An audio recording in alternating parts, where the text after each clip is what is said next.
And today we're joined by Scott Capelin, who's the founder of inLife Wellness. Scott, great to see you. How are you? Very well, thanks, Barry. Thanks for having me. Now, you're in sunny Texas. How's the weather? Well, it's just started to become sunny today, actually. It's their fall, which, we call autumn. It's starting to cool down a bit. The Texans love it because it's just finished 3 months of basically 40 plus degrees every day. But looking out the window now, it's quite balmy.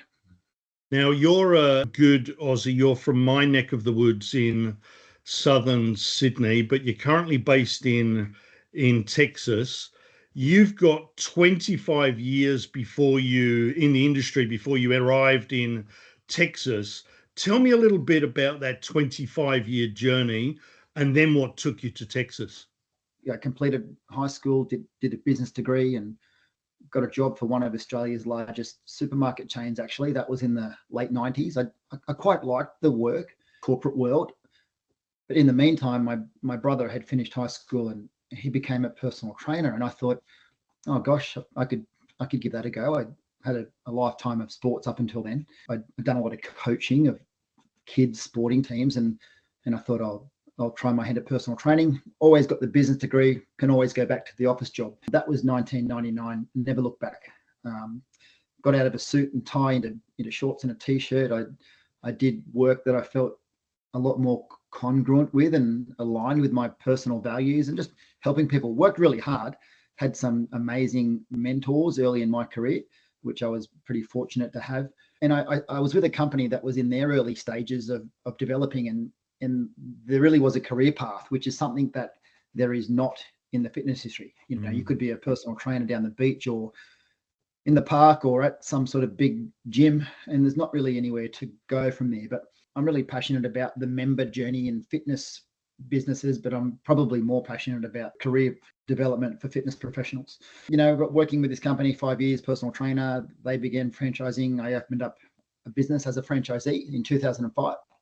Then, long story short, ended up owning 5 franchises with that company, sold them all 2011, opened up a larger commercial gym with my brother. He bought my half of that out.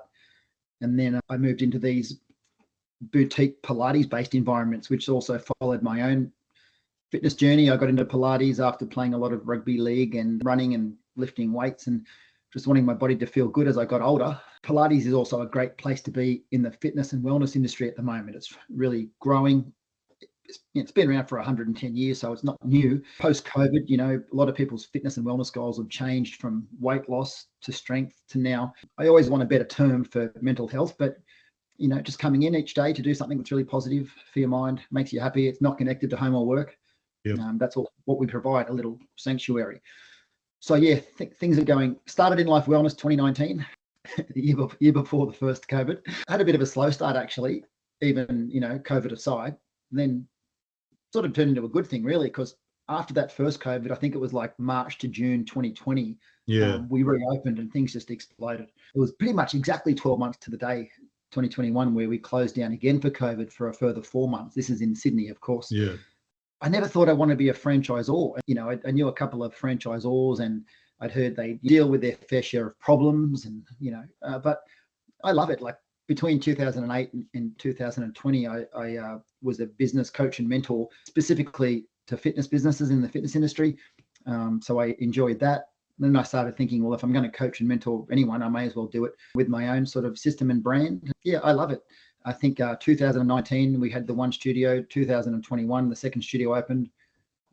2022, 3 studios opened. Yep. 3, might have been 7.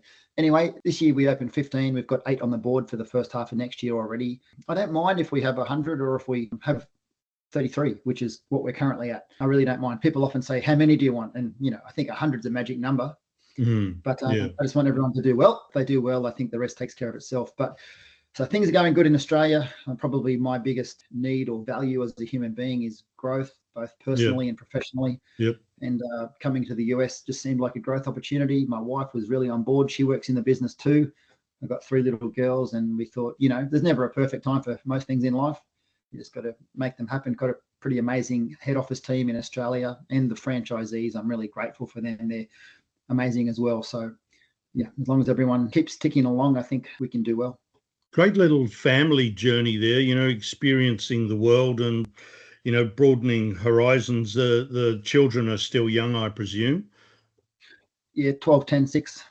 Beautiful. You've mentioned in there the word mentor several times. You've had good mentors, you became a mentor, you mentor people. It sounds like that's an important value for you, being a mentor and having a mentor. Tell me a little bit more what that actually means to you. We've got a few cultural elements to, you know, what we do with our work wellness, and there's actually a booklet. It's called Our Internal Culture Guide. We look for people that have no ego. They're always willing to learn, and I'm always willing to learn. Like even today, I've had 2 video calls with 2 different marketing companies. I feel like marketing's changing monthly at the moment with AI It and certainly is. Yeah. Google, Meta. Someone said yesterday, like, when was the last time you went to Facebook to buy something? I said, like, never. And they said, well, what are you spending all your advertising dollars in Facebook? I thought that's a fairly good point. But yeah, like I still have mentors, and a mentor also can be, one of my favorite authors. That haven't necessarily met them in person, but I mean, one of the key themes of my life is support. I have received loads, and I like to give loads. So I just think that's how the world should work. It sounds idealistic. Things just work better that way. I did mention I went to university. I'm not bagging it. I wouldn't do it again. I would just start work earlier and get a great mentor. At the moment, my nephew's actually doing a building apprenticeship in the Sutherland Shire, and he's got a great mentor. I think he's lucky. He probably doesn't even know how lucky he is. Yeah. It's really funny. I was thinking about this the other day, my own journey and the mentors that I've had. I think they shape your perception, they certainly shape your values, and they definitely shape your direction. So I think it's sort of a commonality in terms of language that we've got. I love having great mentors, and I aspire to be a great mentor. But let's go back to those numbers you were talking about, the magic 100. You started in 2019. You've got 33 locations at the moment. You said you've got 8 coming out in the first half of next year. Are you on track? Do you feel like you're achieving your vision? Honestly, I've already exceeded my expectations. So Right. I feel like anything from now is a bonus. We don't Yeah. do marketing. We don't market for franchisees. Everything's organic. Yeah. So I'm pretty proud of that. I mean, back to culture, back to team sports. And please, anyone who's listening who's not a rugby league fan, forgive me. But about 8 years ago, Penrith Panthers were coming dead last. I think 2017, they lost their first 10 games of the season. They had this mantra called build from within. They obviously changed a few things around, but I've got the same mantra, borrowed it from them. But, we've got some wonderful instructors and managers. Most of our team members are women. I think Pilates attracts a lot of women. And they're all different, but they've all got something to offer. Some of them are 21, they used to be dancers. Some of them are ladies who might have been ex-corporates and they've started a family and they want to get back in the workforce, but not so much, 50 hours a week. And they've got so many amazing skills to offer. Yeah, and again, like I think if they have a positive work experience, there's a good chance they may want to progress with their career. I mean, I'm not sure if it's part of the script, but part of this call today, I should say, our entry costs to open a franchise are really low, at least, compared to the rest of the industry. So I'm really passionate about return on investment. I have made pretty much every mistake you can make, whether it be financially, career-wise, or, even in my personal life. And I feel grateful I made those mistakes relatively young. I just don't want anyone to make any mistakes or have any sort of financial loss. Just want people to be happy with their decision, because if they're not, it's just going to end up messy, really, isn't it? A few tough situations, people trying to exit. But at the moment, you mentioned we've got 33, soon to be 40 locations, and there's actually only 19 owners, which means that basically everyone's got 2. Everyone's looking to do another one. And I mean, I'm really happy with that and grateful for that. So if someone can make X amount of money per year from a location, why not do it 2 or 3 times? But what always motivated me as a franchisee, business owner, is not just building up a good income, but building up an asset that is saleable. Yeah, you've got to have that saleable asset at the end of the journey, haven't you? I'm going to talk a little bit about your differentiators now, and I can tell already from what you've explained and the language that you're using that you're franchisee growth is organic. It comes from the alignment of the values, by the sounds of it, between yourself, your brand, and the franchisees, the instructors that are coming into your network, your aura, so to speak. But let's talk quickly about let's call it the retail differentiator to the actual paying customers who go to your studios. For them, what's the differentiator that you Mm. portray compared to, let's say, the other gyms around your old stomping ground, and where I am at the moment in the Shire? There's a plethora of gyms. There's a plethora of Pilates studios. What's your differentiator to the punter? It's a good question. There's probably two things, but firstly, the fitness landscape, the competition, it's like a spectrum. It's not linear. And if you look at, say, Fitness First or Anytime Fitness, the person that goes there, they're not going to come to inLife Wellness, and vice versa. So in the fitness industry, there's gyms, big gyms, and there's boutique studios. So we're in the boutique studio category. Even something like F45, they're a boutique studio. F45 customer is very different to our customer. So then you got Pilates. In Pilates, you could probably count the major brands on one hand. Some people are making Pilates very physically challenging. Our target market, I generally describe it as ladies from their mid-30s to their late 60s. They're a beautiful member base.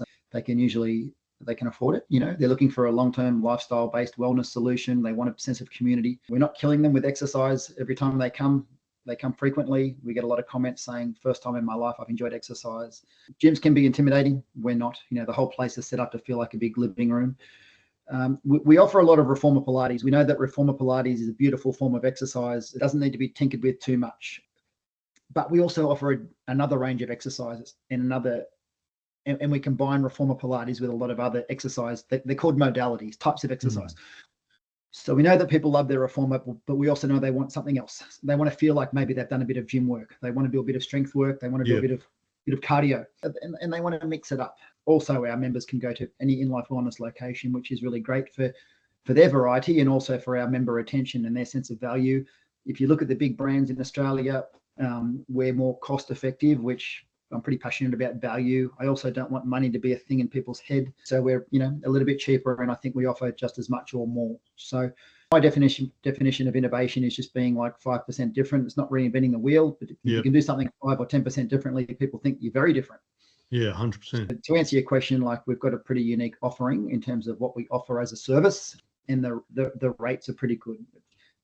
After being in fitness for 25 years, inLife Wellness is the first time, starting 6 years ago, I've had no membership contracts, and our membership retention it's been better than anything I've ever experienced, and it's more than double the industry average. So industry average membership retention is 6 months, which is pretty sad, but we're closer to 15 months. I don't know if it's got anything to do with no contract, but we do empower people to make their own decision. It makes it very easy to sell. So I wanted a business that didn't require, really sophisticated salespeople. It more or less just sells itself. That's really interesting. That's the first time and it's really refreshing as well.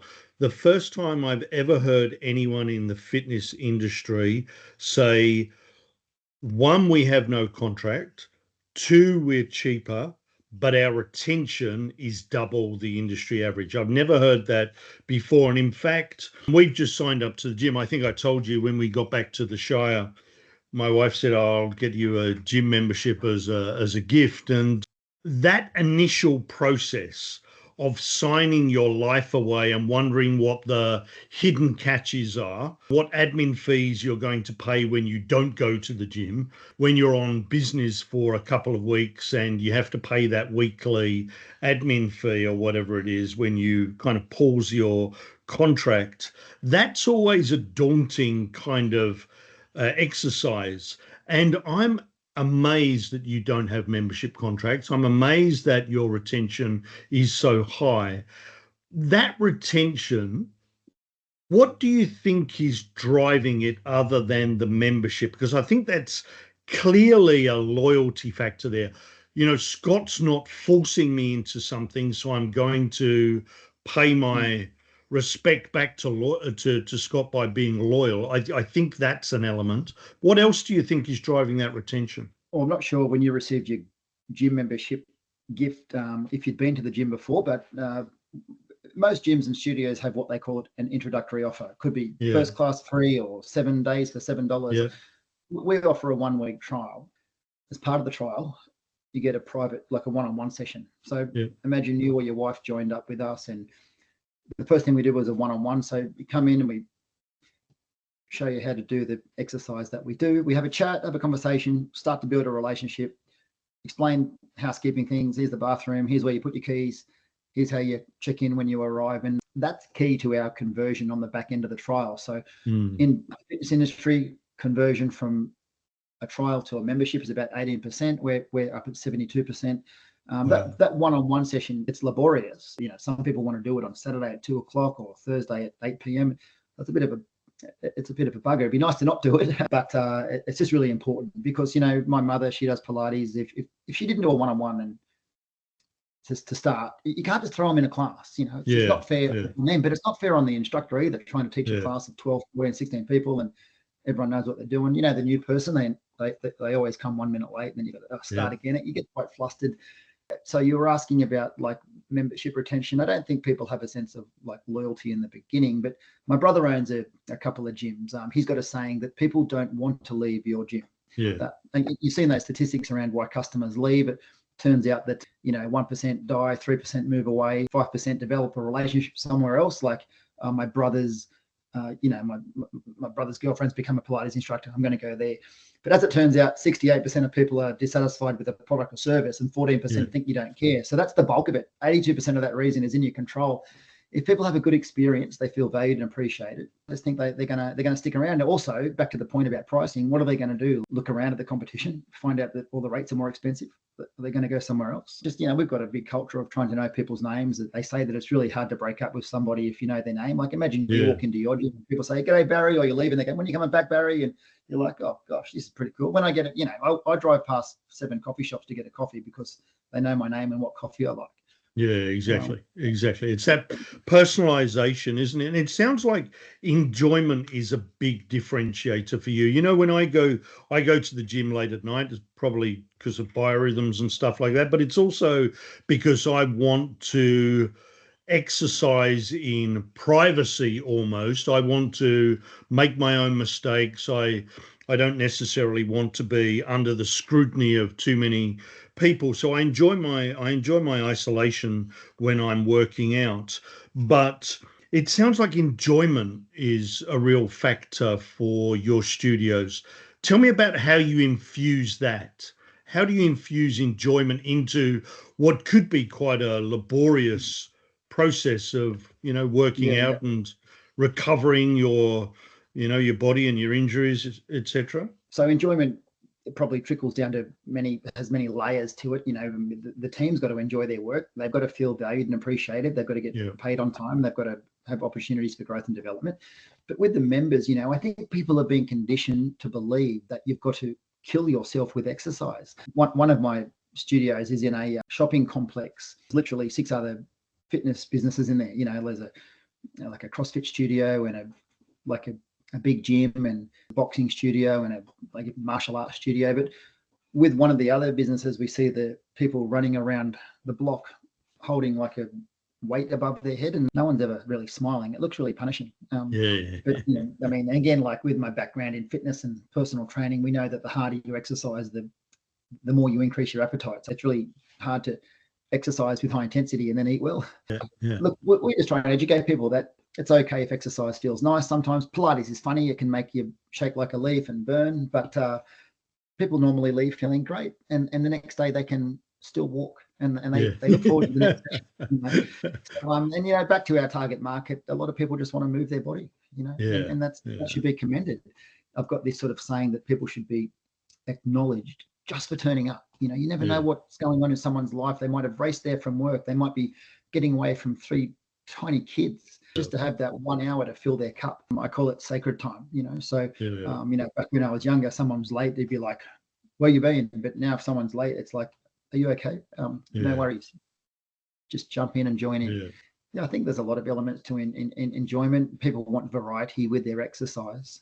Yeah. But yeah, and you know what, like Pilates, it's for some people, and for some people it's not for them. Bit like everything. Some people love yoga, you know, down in the Shire. Some people love running up and down sandhills. Some people love swimming laps of the 50-meter pool. Yeah. Whatever you're into. But we end up finding our little tribe. Scott, you strike me as a very empathetic person. Have you always been that way? The short answer is no. I don't know.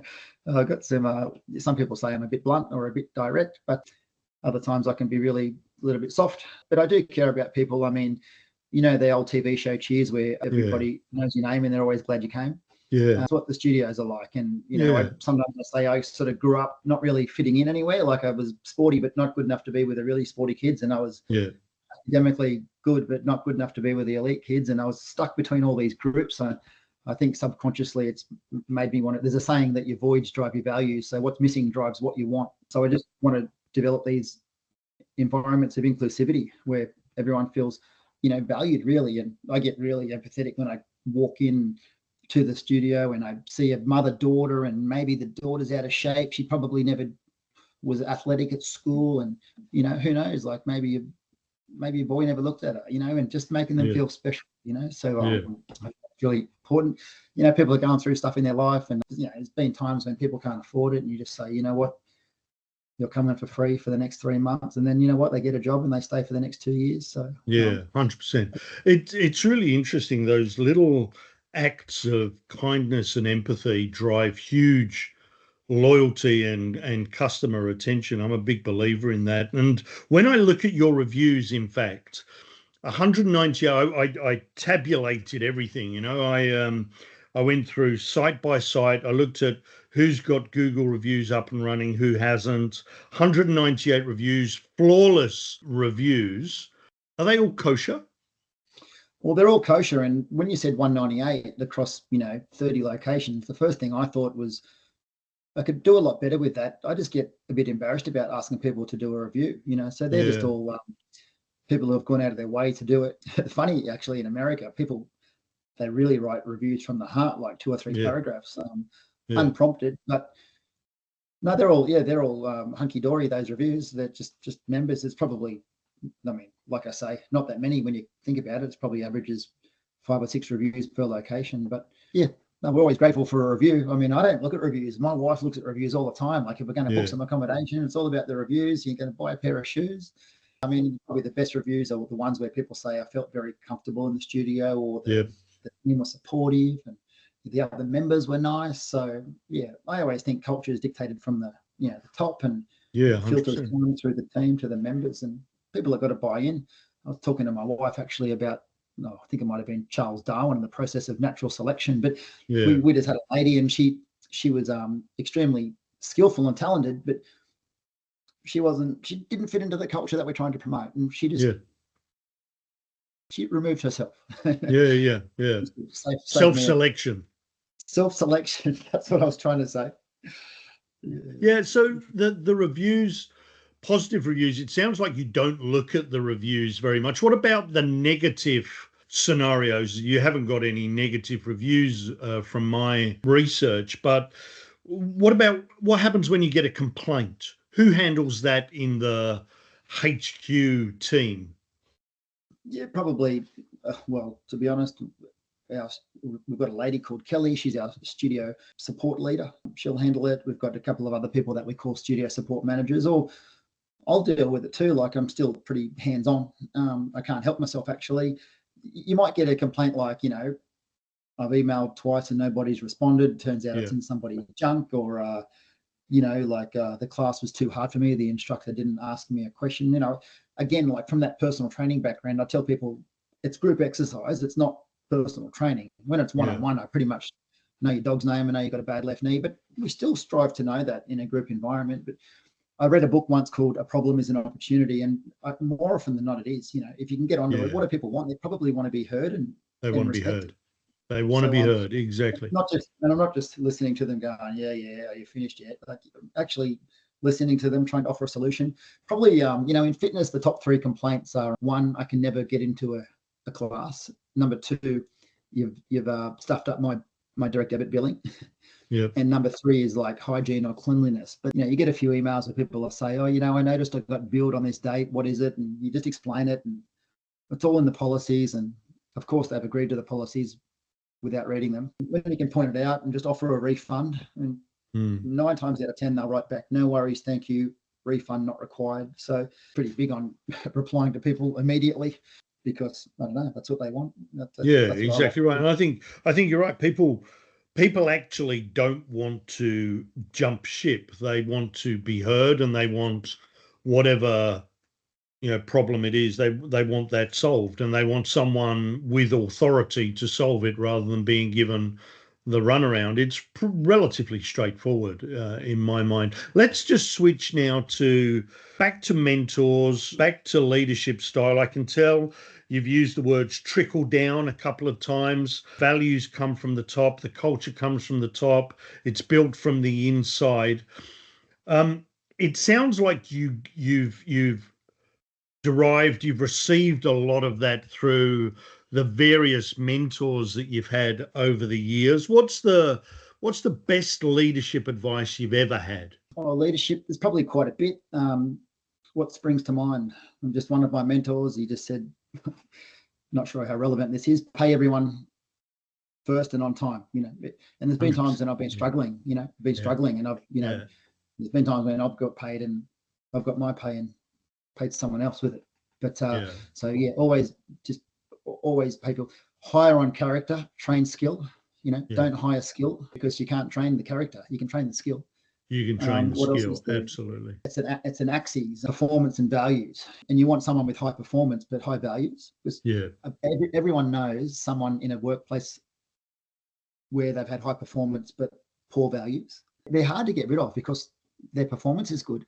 And in my line of work, all the studio members see is the performance. They don't see the back end where this person doesn't come to extracurricular ongoing education, or they don't offer to go the extra mile, they don't help, or blah, blah, blah. They're probably the big ones. And probably the last one in my mind is catch people doing something right.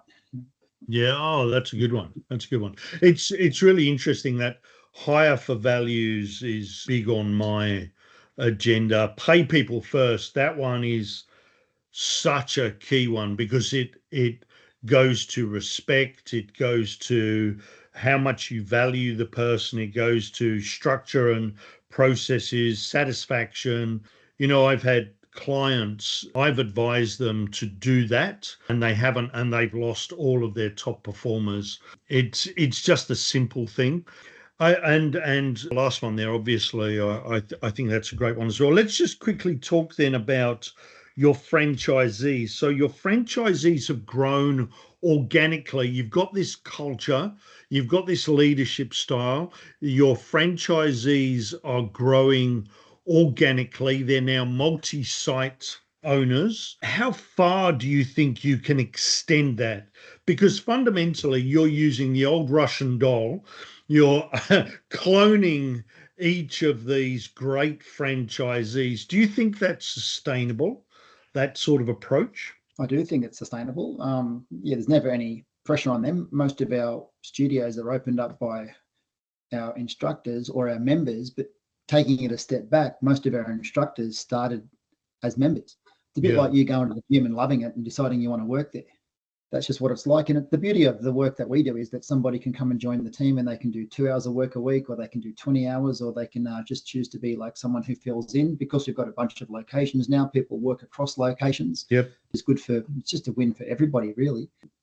So I guess something that's always on my mind is staying in touch with the studio owners, the franchisees, because I don't want to ever, drift off from them. And that can be as simple as checking their stats each week and saying well done when they hit a personal best, or asking them what we can help with. Of course, we have our catch-ups and things like that.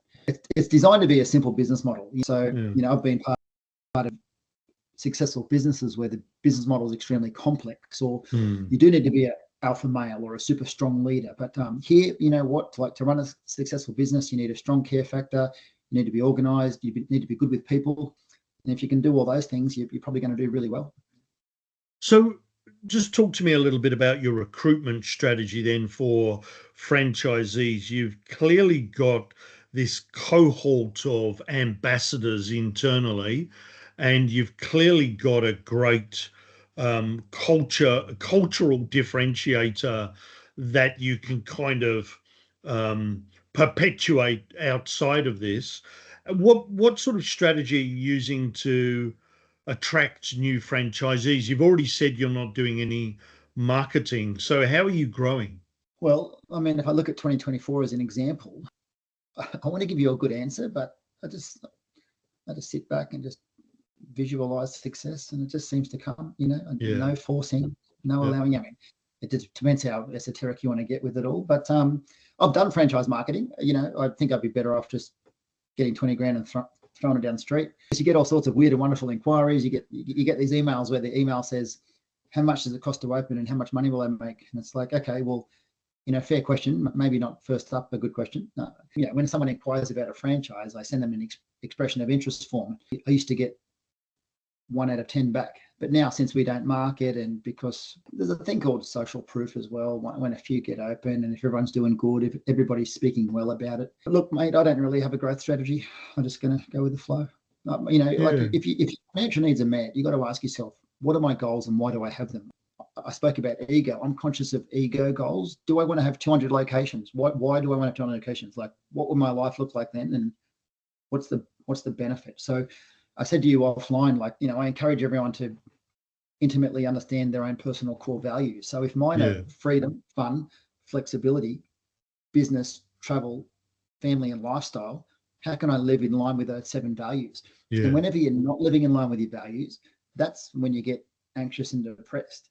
So, back to those values, like I'm traveling, opening a business with my family, feeling free. So I'm like in my sweet spot at the moment. Yeah, 100%. The other value I mentioned earlier, growth, like I'm growing at the moment because I could have stayed in Australia, I could have stayed in the Shire. And I mean, I feel a huge obligation to our current franchisees. So that was my only real reservation about coming away, but they're all supportive. And, as it turns out, I'm not that important. They don't need me every day. And with technology, I'm, like again, replying fast. Like I get emails, SMSs, I just reply straight away, and it's all good. Pick up the phone if you need to, but no, that's it. I'm pretty confident. Just organically, we'll keep a similar growth pattern.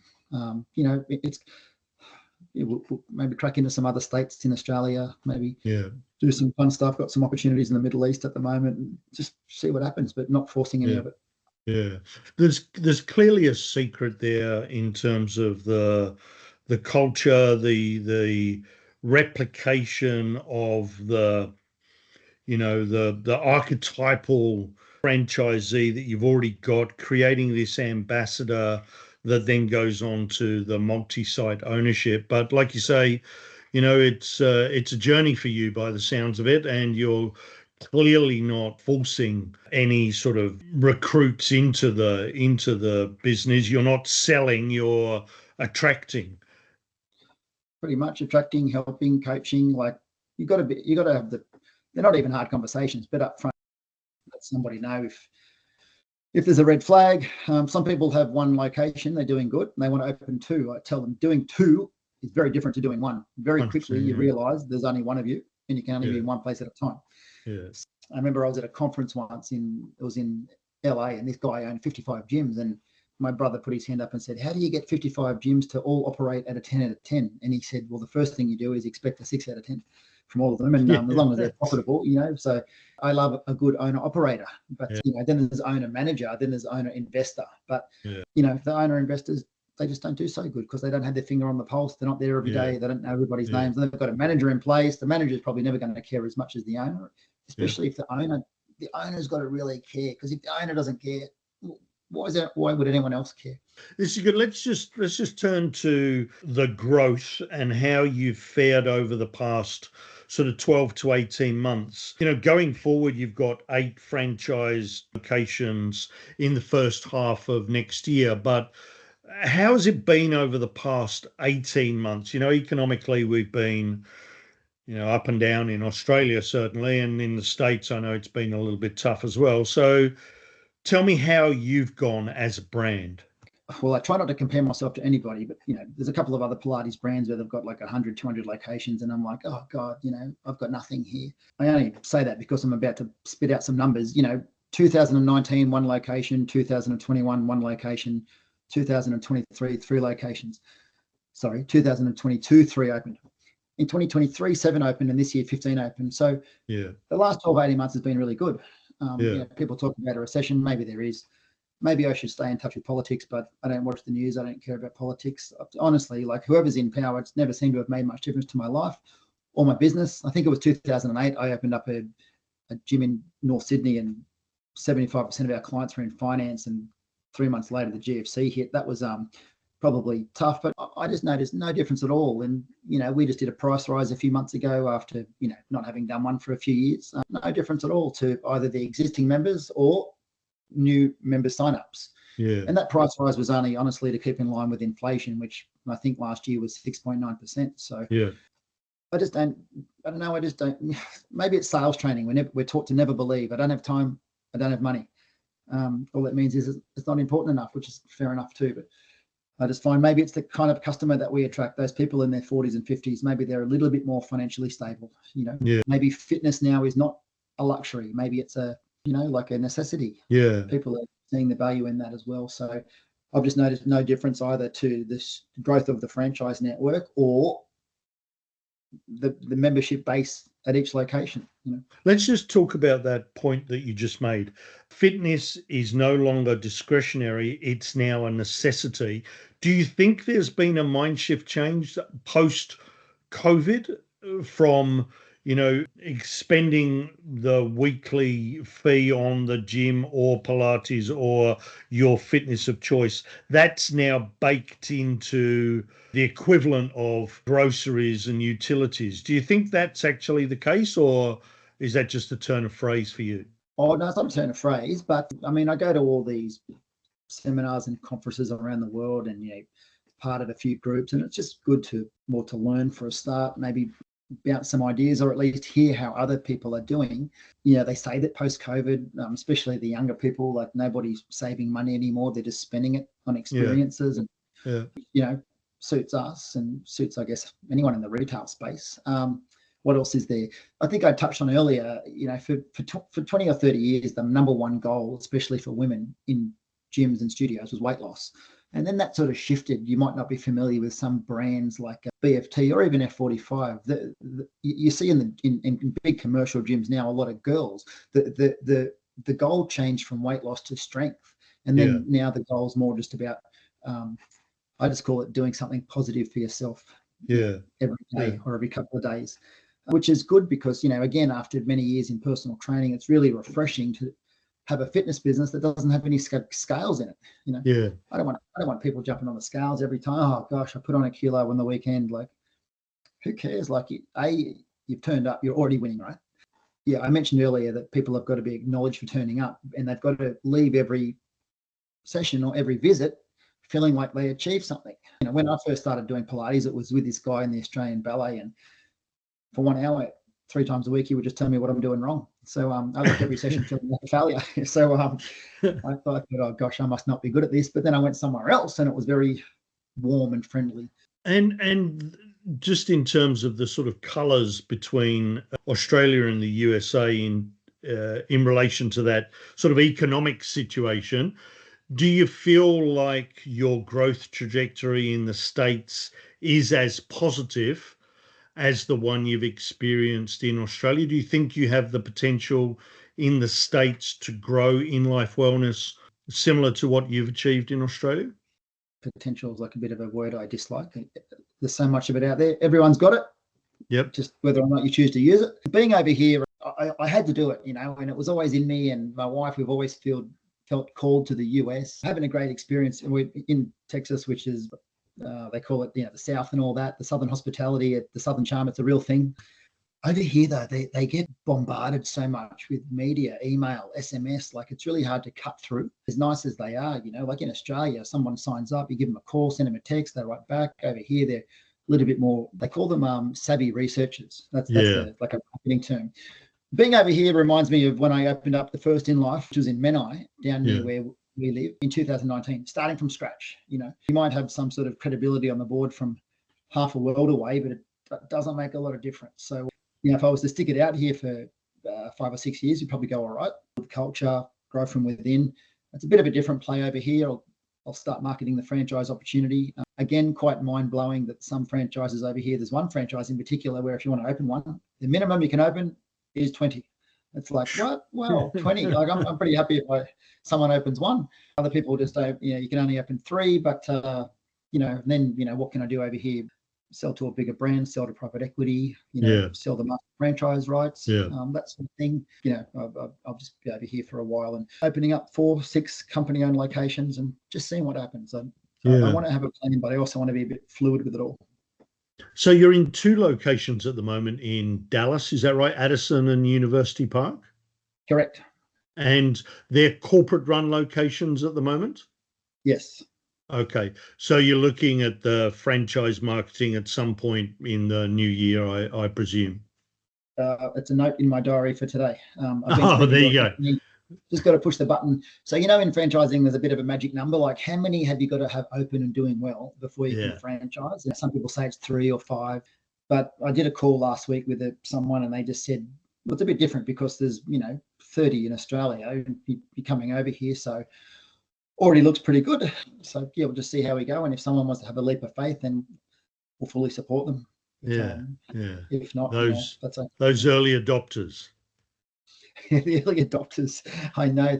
But again, the studios over here, I spoke to someone yesterday and there's $700,000 to open one. It's US dollars. And I'm like, gosh, some funny things over here where it doesn't really happen in Australia, but, the landlord will give you a certain amount of money at the beginning to, to basically do the fit out. So the fit out can pay for itself. So if you can do that, if you just be clever with your site selection, and like I say, when I say that, I mean, we choose a space that needs no structural work. You just want to have a open space and you put down some carpet tiles, paint the walls, throw in some mirrors and buy your equipment and you're good to go.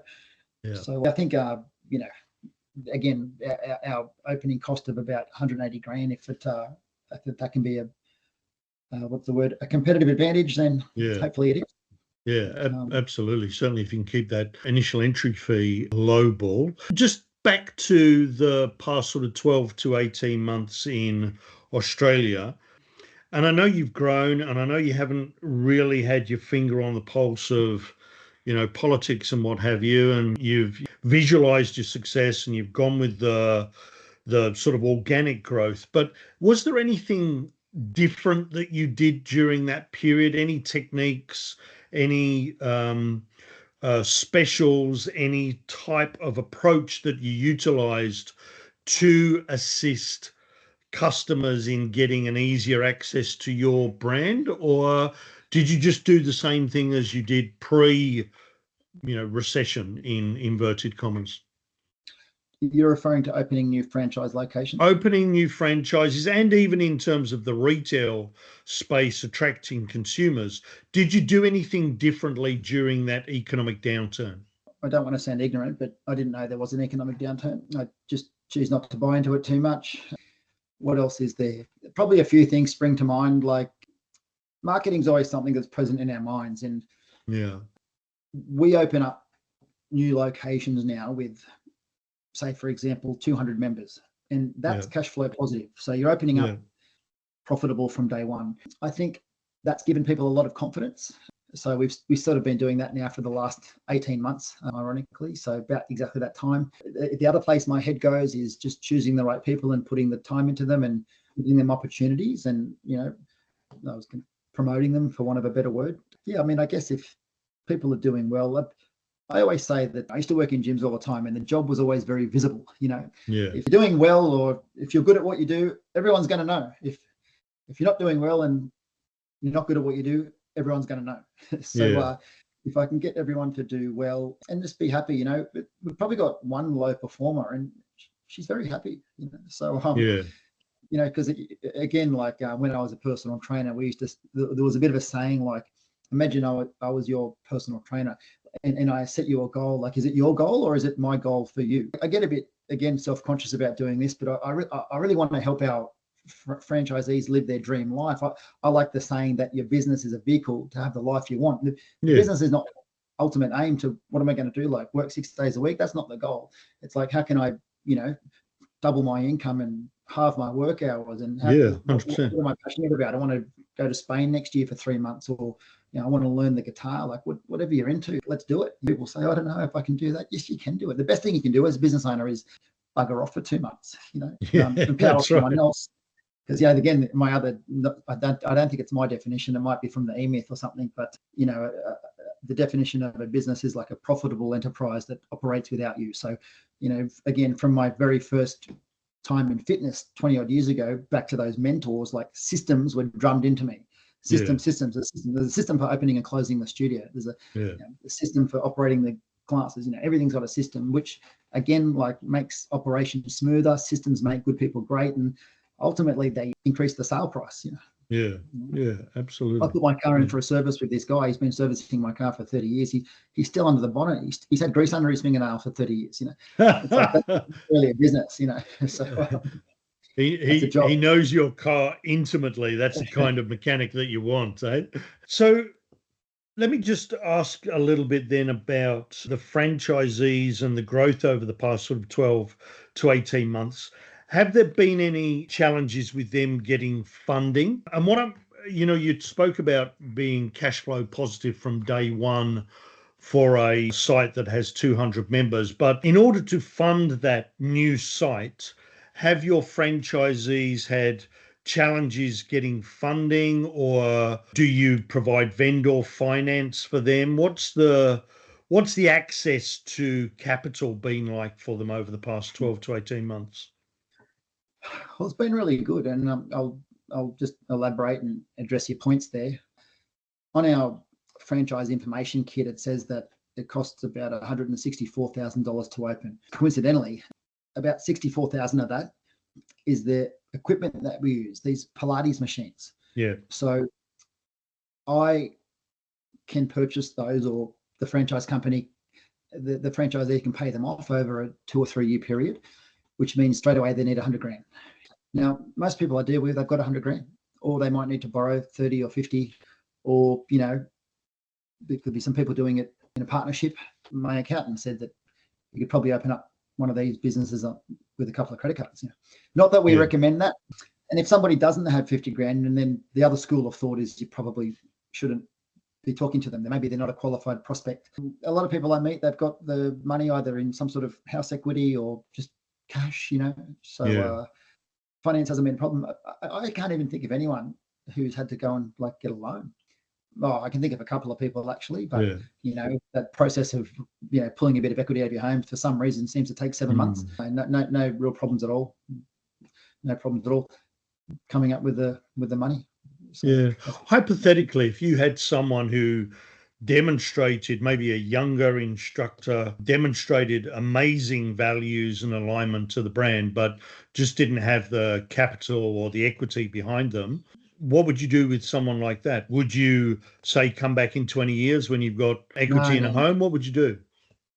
Well, there's something that we've just stopped advertising publicly, which is what we call our joint venture franchise model. It's our hybrid model, which is a concept that we borrowed from Specsavers and Laser Clinics Australia. And over here in the US, there's a company called Chick-fil-A, which is basically anyway, they just sell chicken, really, fast food. They're the gold standard in franchising. Apparently, there's a 10-year wait list, and you can't open one. With the joint venture model, again, how I said it costs like a 160 grand to open a studio. Well, on that, they come in 50-50 with the franchise company, and they contribute 75 grand. So my accountant calls it an assisted entry, and most of the time we do that, and we get the studio to gain some traction, and then they buy out the other half. It's a good opportunity. I mean, I wouldn't fund somebody in myself. I don't think I would anyway. But I know what you mean when you got the right person, because I've always said that in fitness, there's a big gap between the people who want to open a location but don't have the money, and the people who have got the money that don't know how to run it. Exactly. And sometimes they meet up. But it's always good. I mean, again, sorry, I'll move on in a moment, but not that I'm amazing, but sometimes I wish I could find the